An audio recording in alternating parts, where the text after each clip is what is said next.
Bom, então, esse aqui é o canal pela esquerda, né? Roda de conversa. Então, o objetivo do canal é estar trazendo pessoas assim, expoentes, né, dentro da sociedade, no meio político, para a gente estar conversando sobre política, né? Então, hoje, o foco é a gente estar trabalhando, conversando sobre uma construção de um parlamento popular legitimamente representativo, né? Aí nós agradecemos a presença de todos, e agradeço a presença do Adriano Diogo aqui com a gente para conversar, né? E aí, Adriano Diogo, nascido no bairro da Moca, formado em geologia pela USP, sempre esteve envolvido na militância pela democracia e pelos direitos humanos. Começou sua militância na década de 60 e ainda como estudante secundarista, foi perseguido, preso em 1973 pelo DOC CODE de São Paulo. Na sua trajetória política, exerceu 4 mandatos de vereador, de 1989 a 2003, ocupando-se especialmente nas áreas do meio ambiente, da saúde pública, educação, moradia popular e das regiões periféricas. Participou como redator da Lei Orgânica do Município da Saúde e Meio Ambiente. Em 2004, respondeu como secretário do Meio Ambiente durante a prefeitura da Marta Suplicy. Foi eleito deputado estadual em 2002 e reeleito em 2006 e 2010. Autor da lei da coleta seletiva de lixo, das piscinas de combate às enchentes, entre outras leis na área ambiental. Membro da Comissão de Direitos Humanos da Alesp, na qual presidiu a Comissão da Verdade do Estado de São Paulo, Rubem Paiva, que investigou e divulgou crimes cometidos pela ditadura militar em nosso Estado. O SOS Racismo e a CPI dos trotes. Apresentou o projeto de lei 1257 de 2014, que institui o Comitê Estadual de Prevenção ao Combate à Tortura no Estado de São Paulo, para criar mecanismos de prevenção e combate a esse crime hediondo, né? Então, um currículo, né, vastíssimo, mas nós gostaríamos que você se apresentasse, Adriano. Quem é o Adriano Diogo? Bom, sou uma pessoa que, apesar de ter 72 anos de idade, acredito que é possível resistir ao autoritarismo e essa nova forma de ditadura implantada no nosso país. Meu lema é nunca desistir, nunca desistir. E a minha forma de expressar esse meu lema é o seguinte: eles, à luz do dia, são horrorosos. Eles não aguentam a luz do dia. Eles são como vampiros, como morcegos, os mais horrorosos. Eles não conseguem a luz do dia. E nós temos todas as condições de enfrentá-los e derrotá-los. Esse é o Adriano Diogo.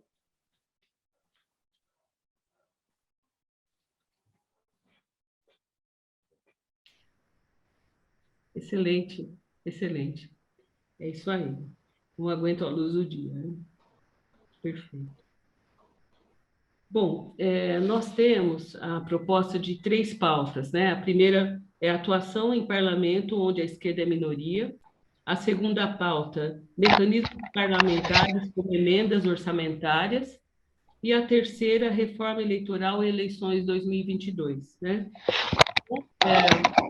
Acho que a maioria do pessoal, né, já conhece, né? A gente vai trabalhar por pauta e, na sequência, virão as perguntas. E para você, Adriano, terão 20 minutos para responder as questões, tá bom? Então, tá Beleza? bom, Pode fazer tranquilo. a pergunta, Clélia? Pode ser no chat. Deixa eu ver. Aqui. Olha, por enquanto não tem ninguém inscrito. Quem inscreve? Marina, posso por você? Eu? Pode Uhum. falar? Por favor. Adriano, as mulheres representam metade do eleitorado. Apesar das cotas, elas não têm representação tanto no judiciário, como no executivo, como no legislativo. Que você acha que deve ser feito para corrigir essa distorção? Bom, eu acho que essa distorção... É, é, Desculpa, é um é. bloco. Desculpa. Obrigada, obrigada, desculpa. Jorge? Oi, a questão é o seguinte: a esquerda, ou pelo menos os progressistas, jamais tiveram maioria em parlamento algum, seja ele no nível federal, estadual ou municipal. E a gente sente que muitas vezes conseguimos eleger um candidato para o cargo majoritário, para prefeito, presidente, até governador, e ele fica um pouco refém na sua, na sua, no seu espectro de atuação, né? E a gente vê como o parlamento, de certa maneira, exerce um poder muito grande. O parlamento conseguiu golpear a Dilma e o parlamento mantém um genocida como o Bolsonaro lá no cargo dele, né? Então, como é que é, com a sua experiência no parlamento, né? Seja no estadual ou no municipal, ser uma minoria, como é que é lidar com isso, né? Eu queria que você relatasse um pouco dessa dificuldade e o que pode ser feito. Enio? Oi, boa noite, então. Adriano, eu vou nessa linha aí também da questão da sua experiência, né? Você teve como deputado na Leste, na Assembleia Legislativa de São Paulo, e hoje, de 94 deputados, tem 15 deputados de esquerda só, né? Quer dizer, uma grande maioria, 69 de direita e de extrema direita, né? Eu fico imaginando o seguinte: se ganhasse um candidato, né, do campo popular, quisesse fazer alguma coisa pelo povo, né? Como é que, se o Haddad, por exemplo, ganha a eleição com um parlamento desse tipo no estado de São Paulo, né? Como é que tem condições de governar, né? Ou então, nessa linha que o Jorge falou também, o que a gente pode fazer para aumentar a bancada de esquerda, né? Como é que você vê isso aí? Muito obrigado. Beleza. Oswaldo, por favor. Microfone. Pronto, já vi. Bom, primeiro, assim, eu não gosto do termo esquerda, porque hoje em dia você falar esquerda pode ser até o Rodrigo Maia. Nós estamos tão à direita no sistema político que Rodrigo Maia pode ser considerado esquerda. Eu prefiro falar as forças populares, as forças que defendem os trabalhadores, que aí fica bem delimitado quem é do meu lado, quem não é. Eu acho difícil, por mais que os partidos que defendem os trabalhadores injetem dinheiro nas suas campanhas eleitorais, dificilmente, eu acho que isso não vai acontecer, a gente vai conseguir mais que um terço dos parlamentos. Porque tem uma questão que eu acho que é de fundo. O nosso sistema eleitoral, ele é, ainda, apesar de algumas mudanças, ele é o da reforma política da ditadura ainda, da reforma lá do Geisel, não mudou nada.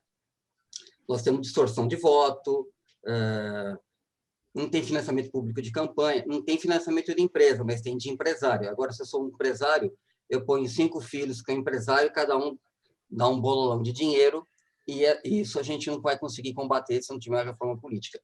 Então, como você vê, Adriano, o que tem que ser feito? Porque é bem possível que a gente consiga eleger vários majoritários, inclusive o presidente Lula. O que nós fazemos? Porque nós não vamos ter um colégio eleitoral, um parlamento que atenda os interesses populares. Nós vamos ter que voltar àquela história de trocar cargo por voto no parlamento. E isso a gente viu que acontece, né? A gente chega uma hora que os caras não querem mais brincar conosco e manda a gente embora. É isso. Obrigado. Obrigada. Alguém mais? Adriano, então, por favor. Bom, eu acho uma total ilusão esse negócio que o futuro da sociedade vai ser discutido no parlamento. A gente está criticando essa tentativa de criar o semipresidencialismo, que é um golpe, né, que eles estão tentando aplicar, mas, na realidade, nós já vivemos um sistema parlamentar. O rabo está correndo atrás do cachorro, faz tempo. Quem manda nos partidos políticos hoje são os parlamentares. Vocês viram esse fundo eleitoral que foi votado? Isso é uma coisa astronômica, porque tem dois fundos. Tem o fundo partidário e o fundo eleitoral. Esse fundo é só para as eleições. Precisa ter fundo eleitoral? Lógico que precisa. É a essência da democracia. Mas, porque como foi formado o PT? Como foi formado? Eu sei que eu estico, né, que eu fico falando de história, aqui não é reunião de historiador, é de reunião política. No auge da ditadura, houve um movimento nacional pela anistia. Então foi votada a lei da anistia em 1979. Os militares ganharam por 4 votos de diferença, sendo que 1/3 dos senadores que votou era biônico. Mas foi uma coisa espetacular. Da noite para o dia, abriram-se as cadeias, as pessoas voltaram do exílio, pessoas que estavam escondidas há mais de 20 anos assumiram a sua identidade e que foi criado o Partido dos Trabalhadores. Foi uma magia, foi uma magia. Todo mundo convergiu. Teve um apoio muito grande da Igreja Católica, evidente, né? Dom Paulo Evaristo Arne, Dom Helder Câmara, enfim. Era o maior partido democrata cristão. Acho que nem o democrata cristão italiano era tão grande e poderoso que nem o PT. Era uma enorme frente de esquerda. Tinha tudo, tudo. Camponês, índio, operário. E era dirigido pelos trabalhadores. Mas não é bem que sempre dure, nem mal que nunca se acabe. De 1980 para cá, 2021, muita água passou embaixo da ponte. Então, se vocês querem que eu defina com toda a minha simplicidade, hoje o parlamento é um fim em si mesmo. O parlamentar é como se ele fosse um juiz, como se ele fosse um promotor, como se ele fosse um cargo concursado. Ele não precisa dar satisfações à sociedade. Ele só dá satisfações ao eleitorado. Eu aposto 3 pirulitos, Diet, que vocês me coloquem parlamentares de São Paulo fazendo mobilização para ir na Paulista no sábado. Eu quero rifar 3 pirulitos, Diet, de groselha. Quero que vocês levantem todos os vereadores e deputados. Os federais ainda são um pouco mais plugados, porque eles estão lá na boca do leão, eles são mais plugados. Mas o parlamentar é uma vida em si mesmo, porque hoje os mandatos parlamentares são pequenas empresas e grandes negócios. Eles têm um séquito de assessores, todo mundo profissionalizado, e eles garantem aquele curral eleitoral. Da hora que acorda, da hora que vai dormir. É só voto. É só tangenciando o voto, garantindo-se aquele voto que estava na última eleição vai ser repetido na próxima. Esse sistema acabou com a democracia. O Bolsonaro só deu esse golpe no Brasil porque estava tudo igual aos partidos, por mais diferenciado que o PT seja. E ainda mais o PT tem o Lula e tem a Dilma, mas mesmo assim golpeou. E por que nós somos golpeados? Porque nós não temos capacidade de defesa. Nós perdemos, como dizia Bibi Ferreira na peça Gota d'Água, nós perdemos o cheiro do povo. Cheiro do povo. Aquela ligação fantástica, emotiva, que vinha das massas populares. Tanto é que a maioria das pessoas que se enxerga no PT são as pessoas lá do início. Né? A geração 68, para dar uma adjetivação. Esse modelo tem que mudar. Se o Lula conseguir ele ser eleito presidente da República, tem que repensar essa forma de eleição dos chamados PEDs. Por exemplo, Oswaldo engenheiro, é candidato ao setorial de direitos humanos da cidade de São Paulo. Ele tem que ser apoiado? Tem. Mas para ele ser votado, tem que fazer um credenciamento que o cara tem que saber física nuclear em chinês, para o cara poder se credenciar para votar no setorial. Setorial de direitos humanos, uma coisa simples, elementar, que não tem cargo, não tem salário, é uma coisa do voluntarismo, da luta, uma coisa da sinceridade. Então, a burocracia mata qualquer esperança. A burocracia mata qualquer utopia. E aí os utópicos são chamados de loucos, como sempre, como sempre. Vocês veem, o PSOL, no início, era toda a renovação. Hoje virou um partido igual ou mais burocrático que o PT, ou mais. Porque como o PSOL não é um partido de luta de classe, é um partido, chama aquelas correntes deles lá, é mais na ideia do identitarismo, né? Dessas bandeiras novas da sociedade, que são importantes, eles têm uma outra pegada, que não é das classes populares, evidente. Não tem ramificação nas classes populares. Tem uma Erundina que empresta o nome para eles para dar uma emoçãozinha, mas aquilo não tem nada a ver. Se vocês soubessem o que a Erundina sofreu nessa última campanha para prefeita, vai de baixo. Bom, mas então, o que eu quero dizer é o seguinte: tem que haver uma reforma política. Por que nós nunca vamos ter, nem que fizer a Revolução Francesa, nós vamos ter um parlamento com maioria dentro do parlamento? Todas as regras das eleições parlamentares são para que a burguesia vença o jogo. Nós enfrentarmos a burguesia nesse processo é uma corrida de Sísifo. É uma corrida de Sísifo. E ganhar a eleição, então, majoritária, é uma aventura fantástica. Porque tem uma regra. O Lula foi preso e coisa, por quê? Porque ele era traficante de Maria Mole? Não. O Lula foi preso porque ele descobriu as jazidas do pré-sal. As maiores jazidas de petróleo depois do Kuwait e da Arábia Saudita. Como nós não temos uma análise geopolítica estratégica, os caras vieram aqui bater na nossa carteira. Por que o Lula foi tão denunciado na Petrobras e a Dilma? A Petrobras é uma empresa militar desde a sua criação. Quem manda na Petrobras são os generais e os coronéis.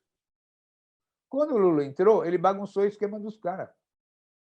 Que nem no Ministério da Saúde, vocês estão vendo agora, Pazuello, lá é Vale do Rio Doce, Companhia Siderúrgica Nacional, são empresas Embraer, são empresas WIMP, são empresas militares. Vocês acham que militar só fica dentro do quartel? Imagina. Militar fica dentro das empresas estatais. As empresas estatais são os maiores aparelhos dos militares. E nós somos muito ingênuos. Lembra daquele boiadeiro que ganhou na Mega Sena e não deixou o dinheiro na caixa? Levou para um motel com a namorada e ela roubou o dinheiro dele na primeira madrugada? Nós somos assim com a descoberta do pré-sal. Você já viu que eu já fui geólogo um dia, né? Por isso, aqui na frente do Oswaldo, até me comporto bem. Por que a jazida do pré-sal é tão fantástica, para vocês entenderem? O que é pré-sal? É um sonrisal que tem lá no meio do mar? Que quando fura faz... Não. Pré-sal é uma camada de calcário. Quando você fura aquela camada de calcário, você, que nem aquelas... Não sei se vocês já foram para cavernas, como aquelas cavernas de calcário que tem no Vale do Ribeira, que tem aqueles rios maravilhosos, aqueles estalactites. Então, o petróleo do pré-sal é um petróleo de caverna de calcário. São rios de petróleo puríssimo, com menos de 7% de mineralização, menos de 7% de enxofre. Quase que não precisa refinar, fora o gás. Porque as cavernas no alto, além do petróleo, elas são cheias de gás. Nós descobrimos, vamos lá, os maiores tesouros da humanidade depois daqueles depósitos de petróleo da Arábia Saudita, do Kuwait e dos Emirados Árabes. Aí todo mundo faz piada. Lá, eles jogaram bombas, acabaram com todo o país para roubar o petróleo. Aqui, eles deram um golpe e levaram o nosso petróleo e venderam a Petrobras. E na mão de quem? Os militares que fizeram esse negócio. Militar é uma casa. O Brasil sempre foi um país militar. Desde a chegada de Dom João VI no Brasil. Quando chegou aquela corte ridícula, mal cheirosa na Bahia, que ninguém aguentava o mau cheiro deles, tiveram que correr correndo para o Rio, porque não tinha casa, não tinha nada. Então, Dom João VI e Dona Maria montaram um aparato militar tão fantástico que durou até 1889. quando acabou a escravidão e acabou o Império. Tudo orientado pelos ingleses. Não é à toa que a Guerra do Paraguai, já no fim do Império, que houve aquele bombardeio fantástico por Caxias e por Condé, foi orientada pelo governo inglês.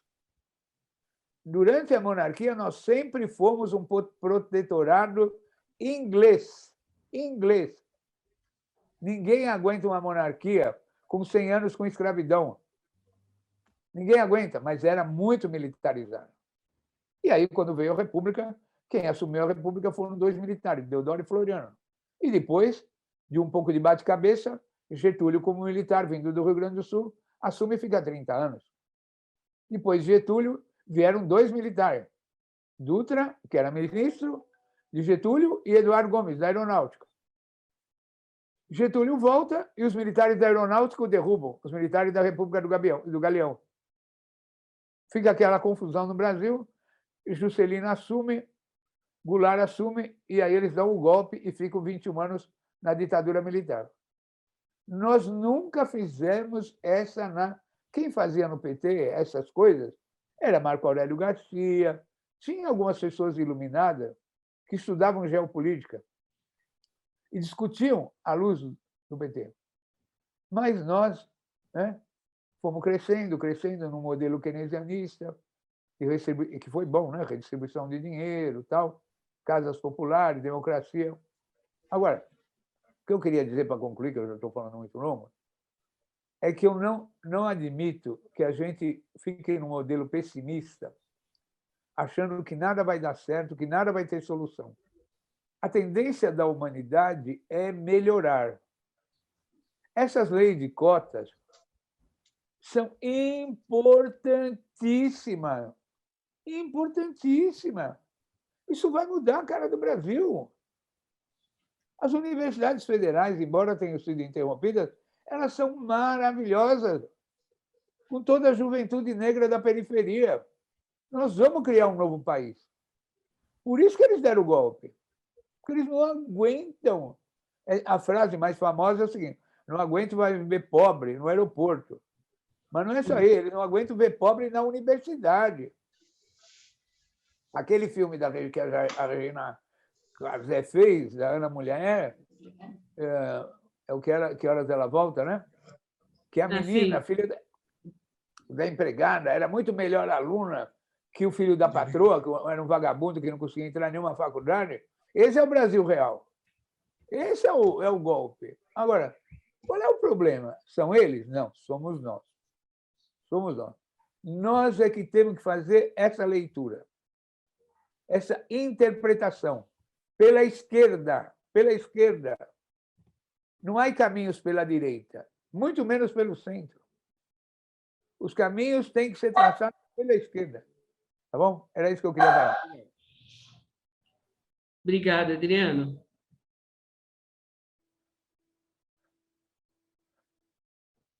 Bom, então, vamos para a segunda pauta, né? Mecanismos parlamentares como emendas orçamentárias. Enio escrito.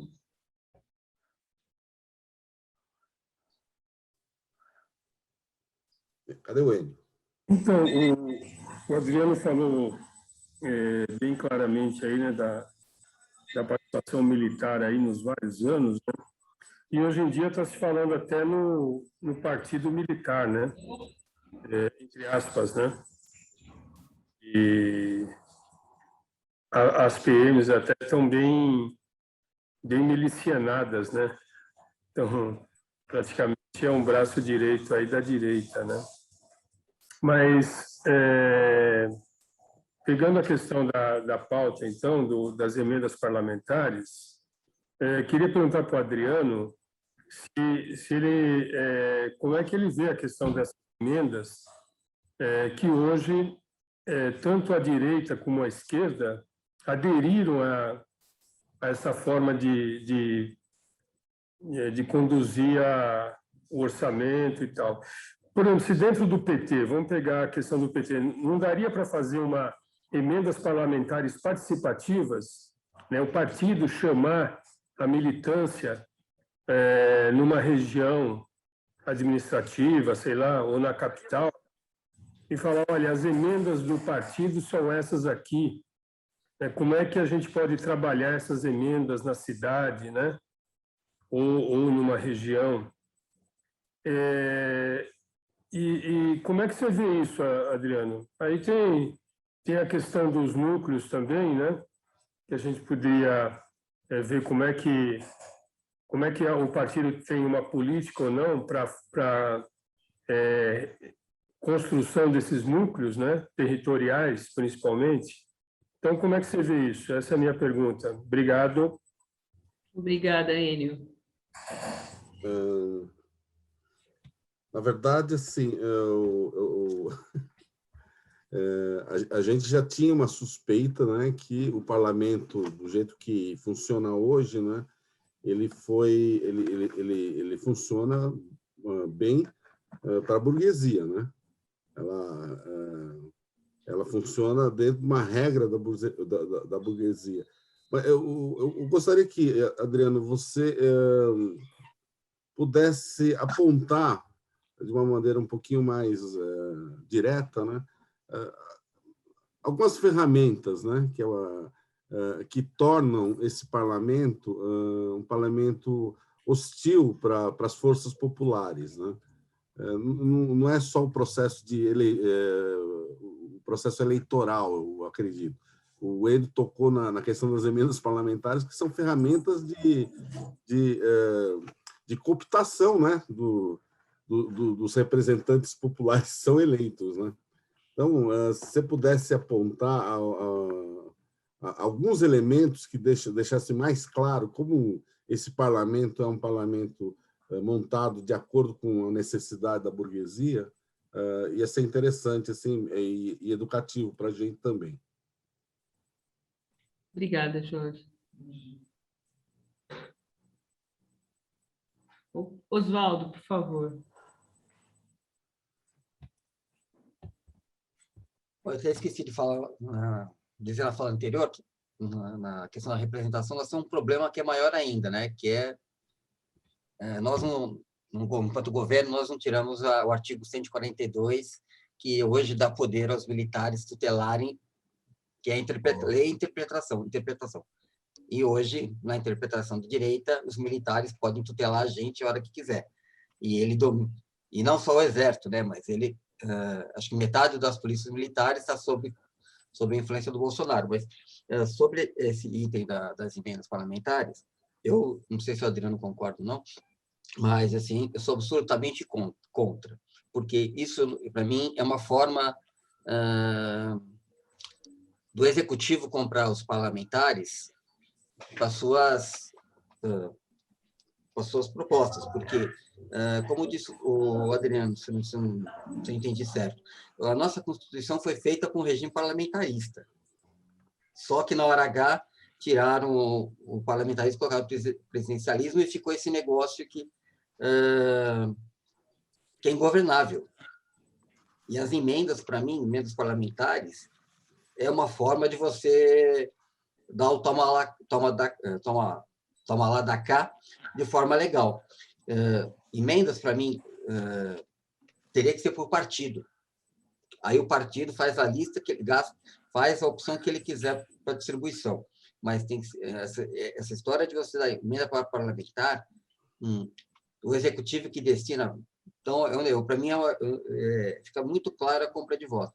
E para quem é do PT, e para quem é de outros partidos que se dizem defensores dos nomes populares, os parlamentares se acostumam, porque eles acabam fazendo o mesmo método. Pegam o dinheiro, vão aplicar na sua base para ter votos para a próxima eleição, e vira um negócio, um círculo vicioso. Então, acho que é uma coisa que teria que acabar, essas emendas por parlamentar. Obrigado. Marina, por favor. Então, eu vou nessa linha do Oswaldo. Eu fico questionando qual é a necessidade das emendas parlamentares, que é meio tipo compra de voto, né? E que elas não são transparentes. Nós acabamos de ver aí um festival obscuro, das últimas emendas parlamentares. E a gente, nós, da sociedade civil, nós não controlamos isso. Então, os grupos ficam aí só lamentando, reclamando, mas ações na direção de fiscalizar essas coisas, a gente passa longe. Então, eu acho um escândalo essas emendas parlamentares. Elas podem ser importantes? Podem, mas eu acho que tem que mudar a forma. É esse o problema, eu acho que tem que mudar a forma, de que jeito que isso é distribuído e com muita transparência. Agora, como fazer isso? Não sei. Obrigada, Marina. Nada. Imagina. Mais alguém? Então, Adriano. Oh, mais alguém? Adriano, por favor, então. Não, vocês viram o orçamento secreto que foi aprovado na Câmara Federal com aquele negócio dos tratores, as emendas parlamentares para tratores. O governador do Distrito Federal, sem ser parlamentar, negociou tratores para uma região na Bahia, levar tratores para a Bahia. Agora, o Enio fez uma pergunta interessante. Por que nós não fizemos orçamento participativo no último governo da prefeitura do PT aqui em São Paulo? Foi um erro. O orçamento participativo é uma coisa pela esquerda. É uma coisa maravilhosa. Jamais nós podíamos impedir de fazer orçamento participativo. Todas as emendas têm que estar submetidas ao orçamento participativo. Isso é que tem que dar o norte. Não pode ficar fazendo... Porque a emenda parlamentar é uma complementação orçamentária do Tesouro. Então, você não discute para fazer uma creche, para fazer uma avenida, canalização, não. Você discute como é que você vai comprar meia dúzia de aparelho para o cara ficar fazendo ginástica na frente de um condomínio. Virou isso a emenda parlamentar. Não é proposta. Não é proposta. Né? Não é coisa que você faz junto com o governo. É um acessório. Um acessório eleitoral, um quebra-galho eleitoral. Isso aí não dá, gente. Não dá. Isso aí é muito ruim. Nós não podemos aceitar isso. E se houvesse, tinha que ser como foi dito aqui, conjunta. Pegou o bolo das emendas parlamentares e fazer destinação conjunta, transparente, né? Para as necessidades. Agora, sem orçamento participativo, é muito difícil fazer discussão de emenda. É muito difícil. Quase impossível. O orçamento participativo é o norte. Dá trabalho? Meu Deus, se dá trabalho. É uma trabalheira louca, mas é bom. É bom. O povo sabe quanto ganha, quanto arrecada, quanto dinheiro destina, dá palpite, sabe quantos postos de saúde, quantas unidades, quando tudo vai, já sabe o orçamento, antes de ser aprovado na Câmara. A direita odeia orçamento participativo. Odeia. Odeia. Você quer deixar um parlamentar de direita louco, você fala em orçamento participativo. Os caras enlouquecem. Não, o único cara que pode discutir orçamento é o vereador. O único cara que pode discutir orçamento é o deputado. O povo não tem nada que discutir orçamento. O povo não serve para nada, só para votar. Né?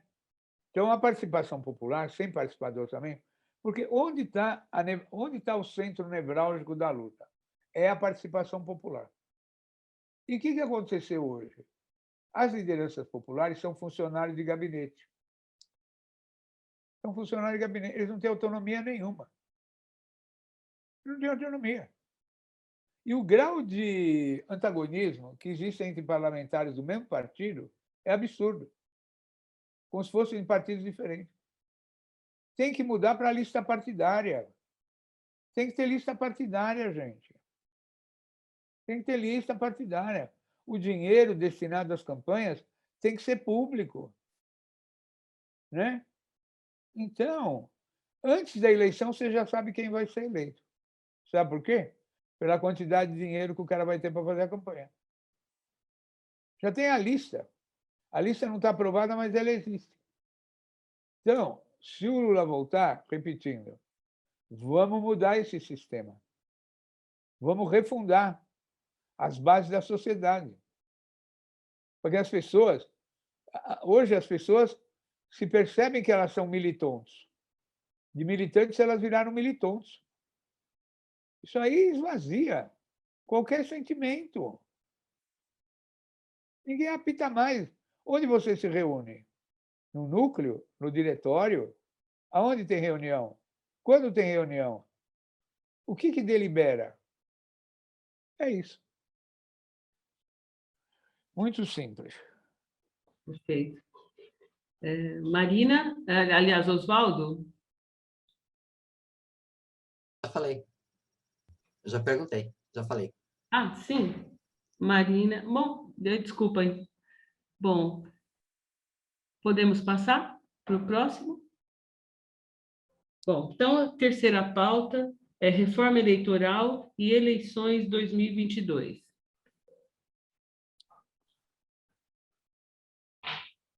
Enio, por favor.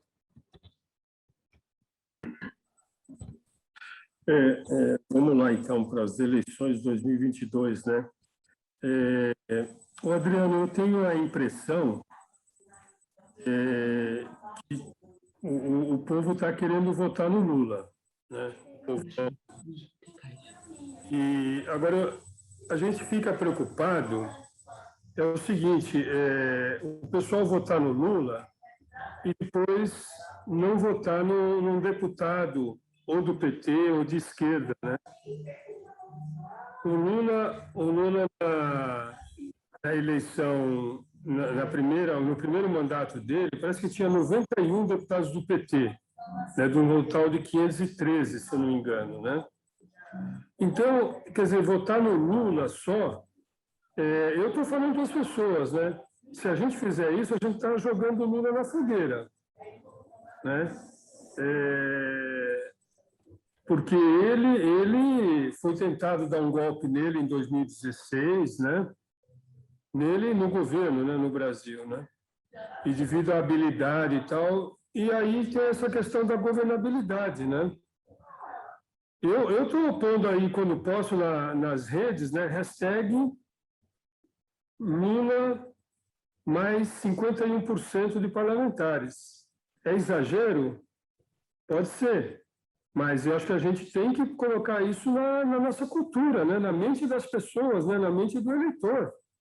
Se a gente também só ficar chorando, não vamos ter maioria, não sei o quê, né? Aí nunca vamos ter mesmo, né? Então, eu estou fazendo esse comentário, né? Logicamente, para você contestar aí ou rebater e dar a sua avaliação também, né? É claro que a gente só vai conseguir uma reforma política se a gente tiver maioria, né? A direita, como você falou do orçamento participativo, que é contra a reforma política também, ou eles vão querer impor uma reforma política dos moldes deles, né? Não voto partidário em lista, né? Mas vão querer pôr esse tal de distritão, né? Que é o feudo deles, né? Então, é assim, né? Como é que a gente... Eu vejo só uma saída, a gente conversar com o povo, conversar com a população, no ônibus, no mercado, no supermercado, né? Em todo lugar, né? Nas associações, nos espaços, né? de organização popular e na rua também, né? Então, como é que você está vendo as eleições de 2022? Essa é a minha pergunta. Obrigada, Enio. Isabel, por favor. Marina, você está inscrita. Bom, Isabel, por favor. Bom, já foi citado nos blocos anteriores, mas eu gostaria de me aprofundar um pouquinho na seguinte questão. Vira e mexe, surge esse debate do presidencialismo versus parlamentarismo, né? E é curioso observar que esse debate sempre surge em momentos de crise política, como agora, por exemplo, né? no Congresso Nacional tem 300.000 pedidos de impeachment do Bolsonaro e o Lira está sentado em cima, como o Maia também sentou, né? Aí eles vêm com essa saída aí, né? Não, vamos mudar o sistema, né? Vamos mudar. Então, um deputado, que agora não lembro o nome, já está tentando introduzir a PEC, né? A alteração da Constituição, para o tal do semipresidencialismo. Agora inventaram, né, o semipresidencialismo, né? O povo criativo. E o Lira já declarou apoio a isso, né? Então, assim, a mim me parece aquela velha história do mudar para que tudo continue como está, né? É a saída, né, que muitas vezes a direita, a burguesia, né, lança a mão para contornar uma crise política sem abrir mão do seu poder, né? Então, assim, se desse para comentar um pouco sobre essa questão, né? Era o que eu queria colocar. Obrigada, Isabel. Marina, por favor. Então, parece que a tendência é o PT formar uma ampla aliança, né, com setores progressistas e, quem sabe, talvez com essa direita que ainda dá para ter algum diálogo. A pergunta é o seguinte: como o PT, se isso acontecer, como que o PT pode executar a pauta dele, como você falou no bloco anterior, de refundar o país, com essa aliança onde, em princípio, entra até a direita civilizada, digamos assim, aquela que você pode conversar, dialogar. Essa é a minha dúvida. Como que o PT vai governar quando dentro da própria esquerda tem várias divisões e com uma aliança mais abrangente? Essa é a minha dúvida. Obrigada, Marina. Oswaldo, por favor. Eu não sei se tem algum país do mundo que o povo vota para o presidente no mesmo partido que vai vota para os parlamentares. Há duas exceções, uma exceção que eu sei que é na Bolívia e na Venezuela. Mas os dois parte de como que eu vou dizer, de uma educação política que os povos desses dois países tiveram, que é na rua, é na luta. Então, são povos que estão na luta há muitos anos e vão se encaixando, se educando em função de um determinado ideário, né? E no Brasil, o nosso sistema político, como alguém disse, acho que foi o próprio Adriano, dificilmente vai ter um partido de esquerda sendo maioria. O que nós fazemos? A gente faz um raciocínio que não é muito, que eu acho que não é correto. A gente acha que falar resolve. Você tem que votar no candidato tal porque ele é do partido do Lula. Isso acho que não resolve, acho que nunca resolveu. O PT, em todas as eleições que ele ganhou majoritário, ele nunca teve uma bancada à altura. A Erundina é um exemplo. A Erundina tinha meia dúzia de gato pingado lá de vereador e ela teve que dançar para conseguir tocar a prefeitura. Então, o que eu acho que tem que ser feito? Eu acho que eu vou pegar uma frase do Zé Disseu, eu acho que foi naquele primeiro ato da geração 68, que ele fala claramente, quem faz as leis é o povo na rua. Então, a gente como é de classe média, a gente está discutindo sobre a nossa ótica. O povo não discute dessa forma, vamos votar assim porque garante o voto. Não. A hora que a gente mobilizar essa população, ela vai começar a separar quem está do lado dela e quem não está. A eleição para os constituintes do Chile deixou bem claro isso, né? O sistema político deles é pior que o nosso, só que a mobilização fez com que a maioria da população começasse a se orientar para candidatos que saem em sua defesa. Então, eu não acho que se a gente não pôr o povo na rua, e isso desde já, porque senão a gente não garante nem eleição, e se tiver eleição, corre o risco de não ter o presidente Lula, mas ter a rainha, o rei Lula lá, sem poder nenhum.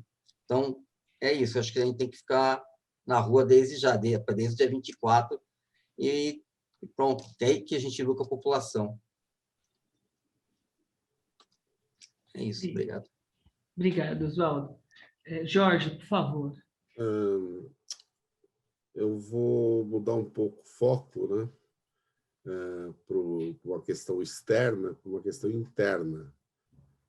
O Adriano, no começo da fala dele, ele citou que o partido foi criando uma cultura um pouco ruim, né, se afastando das mobilizações, das lutas sociais. Bom, e começou a se tornar até comportamentos, uma cultura de um partido como qualquer outro, né? Um partido burguês, inclusive, né? A pergunta é se ele acha que é possível mudar essa cultura dentro do partido, se o partido está aberto para isso, né? Porque a gente sabe que tem interesses em jogo, lá, interesses dos parlamentares para se manter como o business, o negócio dele, né? Ser parlamentar. Você tem a própria burocracia do partido, né? Mesmo nessa questão de lista, né? A conversa com a Mônica Valente foi muito interessante, que ela apontou que a lista nem sempre é feita da forma que a gente defende aqui fora, né? A gente fala tanto de representatividade das mulheres, e a lista dos que vão receber apoio financeiro do partido, em geral, majoritariamente de homens, por exemplo. Isso é um exemplo só, né? Quer dizer, existe, então, toda uma cultura interna, né, que precisa ser modificada. A questão é possível, o partido está sensível a essas mudanças, a essa necessidade de mudanças, ou vai ser necessário um debate muito acalorado dentro do partido para que ele se sensibilize na necessidade de ele se refundar, né? Voltar a ter esse caráter, né, popular que ele tinha, mais democrático, né? Ou não, né? Porque a gente pode tirar várias medidas, né, para fazer a campanha eleitoral, né? Mas se a gente continuar igual, a gente vai ter o mesmo comportamento lá no Congresso. Talvez a gente não seja, pode até aumentar o número da representação de um partido popular, né? No entanto, o resultado pode ser o mesmo, né? Então, a minha questão é essa: é possível internamente modificar essa cultura? Existe uma sensibilidade? O que nós, militantes, podemos fazer para sensibilizá-los? Obrigada, Jorge. Adriano, por favor. Olha, pessoal, como eu sou antigo, eu posso contar uma piadinha bem sem vergonha, do meu tempo. Uma vez o Teco-Teco foi humilhado por um Boeing. E o Teco-Teco falou para o Boeing o seguinte: com fogo no rabo, até eu. Então é o seguinte: nós não vamos chegar na eleição do Lula com essa preguiça toda. Vamos chegar na eleição do Lula com essa preguiça toda. Lógico que o Lula é um personagem assim do tamanho do Mandela. O Lula é um personagem do tamanho do Martin Luther King. Ele não é qualquer personagem. Ele é um deus, um deus. Mas esse deus Lula não construiu seus anjos e seus santos à imagem e semelhança. A primeira geração dos velhos é muito parecida ou até mais radical que o Lula. Mas o processo foi aburguesando, foi acomodando, foi tirando essas lideranças do caminho para esses novos, jovens dirigentes mais burocratas, que não sabiam nem o que era a ditadura, que não sabiam direito nem qual é a contribuição do PT e as pessoas que lutaram no período da ditadura para acabar com a ditadura. Então, esse bom mocismo que foi implantado, o cara fazia 16 anos, já ia na loja Garbo, já comprava o terno para vereador. Já comprava o terno para vereador, já comprava uma gravata nova para ser vereador. O líder sindical perdia aquela raiz da fábrica, do chão da fábrica. Então, isso requer uma revolução de valores e costumes. Valores e costumes. Não é uma sensibilização. Agora, esse negócio de cada um na sociedade brasileira vai formar seus blocos. Nós não precisamos fazer um bloco de 70% para enfrentar 30% do bolsonarismo. Nós temos que fazer o nosso bloco. As outras forças que elegeram o Bolsonaro, que agora estão contra ele, que constituam seus blocos. Nós podemos até conversar com esses caras, mas não vamos ficar na dependência deles. O filho do Zé de Alencar, que era vice-presidente do Lula, ganhou a eleição na Fiesp. O Lula tem que ir lá na Fiesp conversar com o filho do Zé de Alencar, falar como é que a Fiesp vai apoiá-lo para presidente da República? No meu modesto entender, não. Não. Não. Porque não tem quase diferença nenhuma a Fiesp do Paulo Scaff com a Fiesp do filho do Zé de Alencar. Então, se a gente não tiver claro os limites e abrir esses limites de uma forma escancarada, pode até ficar mais fácil ganhar a eleição, mas depois não governa. Não governa, porque é uma arca de Noé. É uma arca de Noé, aí você não governa. É melhor governar com pequeno, é melhor se candidatar com um pequeno grupo consistente e tentar disputar do que ganhar com um grupo enorme e depois não governar. Nós já fizemos isso. Não deu certo. Se for para repetir aquele mesmo modelo Arca de Noé, aí ninguém, viu, Jorge? Ninguém vai se sensibilizar. Porque aí você vai ter Kassab na Arca de Noé, você vai ter os Magalhães lá da Bahia, você vai ter todo mundo nessa Arca de Noé. Mas no desespero você fala, para derrotar o bolsonarismo qualquer aliança vale. Não, não, não, não, não, não, não, não, não. Que qualquer aliança vale? Nós temos a maioria dos votos. Inclusive, nós não precisamos ficar falando que nós somos contra essa bipolarização. O Lula não tem nada que se envolver nisso. Quantas candidaturas, quantas organizações saírem na sociedade, ótimo. Ótimo. Ótimo. Tudo que for contra o bolsonarismo, ótimo. Mas isso não quer dizer que eu vou procurá-los para me aliançar. Lógico que o Lula é um cara centrista e, como diria assim, pacifista. Ele adora se relacionar com as pessoas, com os políticos, abraçar. Mas na hora que ele estava preso lá em Curitiba, essa tigrada não fez nada para que ele saísse. Ainda cuspiram na morte do netinho dele, da dona Marisa, e dessa vez eu acho que ele aprendeu a eleição. Nós somos Lula dependentes, sim. Nós somos Lula dependentes, sim. Agora, nós temos que ter claro o nosso papel. Nós temos que ter claro. Talvez, para vocês que são mais jovens, eu não queria falar isso, porque eu tenho tanta estima, uma pessoa próxima da minha geração, próxima, mas bem mais nova que eu, é a Marininha. Essa é próxima. É minha irmãzinha. A Marininha é minha irmãzinha. Né? Então, a Marininha sabe muito bem o que eu estou falando. Nós pegamos a rapa do tacho da ditadura. Vocês não imaginam como é. Essa senhora respeitosa aí, dona Marina Barros, era uma grande atriz do teatro popular. Era uma agitadora terrível, terrível. Uma grande atriz, uma grande organizadora da resistência. Hoje ela está quietinha com essa cara de santinha. Então,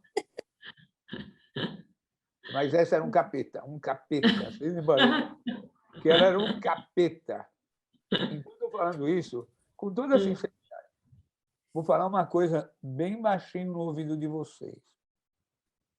Eu não sou parlamentar hoje do PT, porque, como dizia minha avó, eu não era traficante de Maria Mole. Eu não vendia Maria Mole azeda na porta da escola. Eu não sou parlamentar do PT por causa das minhas posições.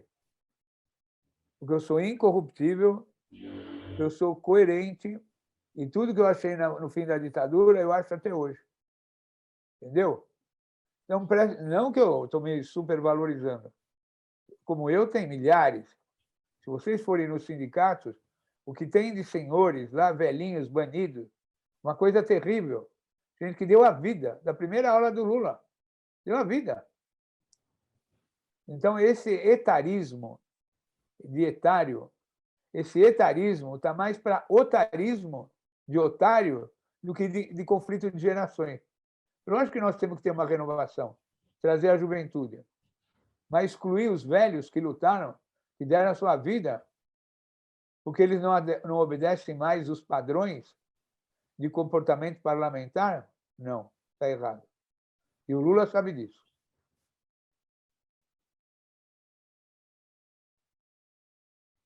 Fui claro? Sim, excelente, Adriano. Muito boas suas colocações.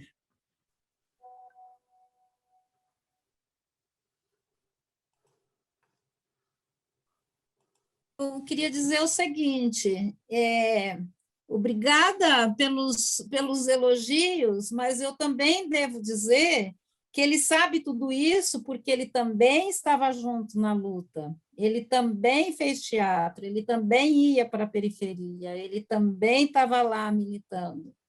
E ativo até hoje, né? Eu brinco com ele que ele milita 24 horas por dia como o Enio, 24 horas, e eu acho incrível, o Adriano não perde a força, não perde a garra, parece que quanto mais velho, mais garra, mais força, porque ele não para, não para.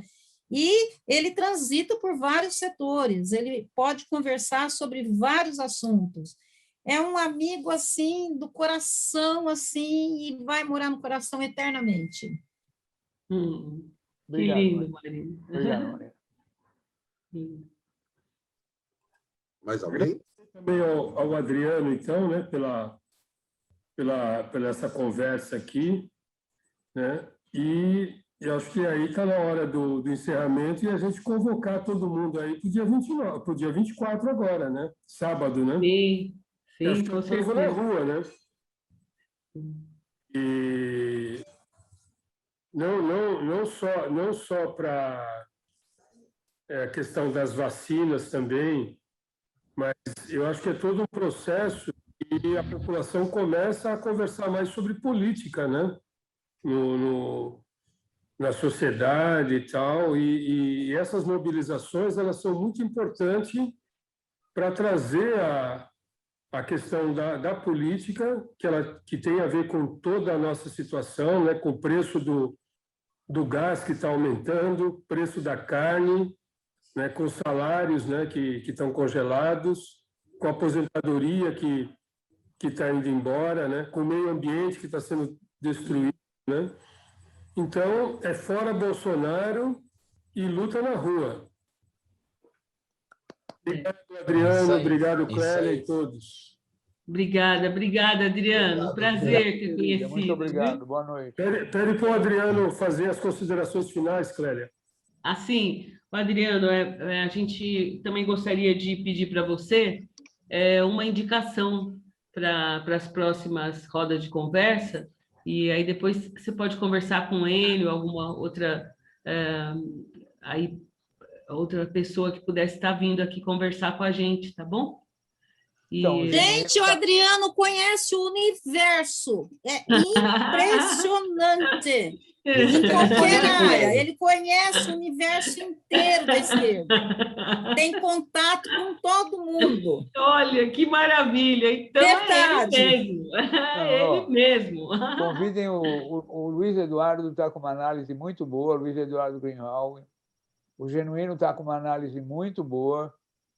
Está muito com a ponta na língua, está afiado. essa coisa que a Raquel Ronick hoje falou, como na periferia as pessoas procurem a Raquelzinha, façam uma live com ela, que é uma menina maravilhosa, estudiosa. Eu faço indicações, essas 3 no momento. Genuíno, muito obrigada. E a Raquel Ronick. Perfeito, muito obrigada. Eu que agradeço. Muito obrigado, carinho. Muito obrigado. Um abraço. Obrigado, Adriano. Um abraço. Tchau, Adriano. Tchau, Adriano. Até a próxima. Bem unidos, passamos essa luta final.